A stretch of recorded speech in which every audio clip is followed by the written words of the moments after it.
Friends, অনেকেই বলে যে এক্সপালস 210-এর নাকি প্রায় সব গাড়িতে নাকি ট্যাপের নয়েজ পাওয়া যায়। আজকে তোমাদের দেখাই যে এই আমার সামনে যে এক্সপালস 210টা দাঁড়িয়ে রয়েছে, তো সেই এক্সপালস 210-এ কতটা ট্যাপের নয়েজ রয়েছে। গাড়িটা অলমোস্ট সেকেন্ড সার্ভিস হয়ে গেছে, আর চলো তোমাদের দেখাই এর ট্যাপের নয়েজ আছে কি নেই। ইঞ্জিন স্টার্ট করলাম।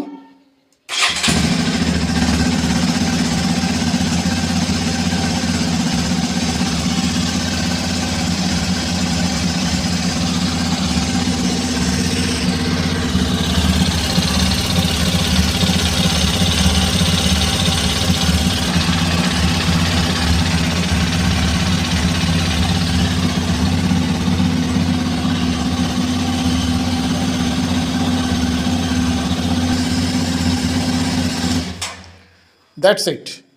দেখতেই পেলে বাইকের ইঞ্জিনে একেবারেই ট্যাপের নয়েজ নেই। যেখানে বাইকটা 3825 কিলোমিটার অলমোস্ট কভার করে ফেলেছে, সেখানে এখনও পর্যন্ত ট্যাপের নয়েজ এখনও আসেনি। তাহলে যে গুজবটা বাজারে ছড়াচ্ছে যে এক্সপালস 210-এ নাকি ট্যাপের নয়েজটা একটা কমন প্রবলেম, সেটা আসলে সত্যিই একটা গুজব, আর কিছুই না। বাইকের ইঞ্জিন খুবই স্মুথ, শুধু বাইকের ব্রেক ইন পিরিয়ডটা নতুন অবস্থায় ঠিকমতো মেনে চললেই হলো।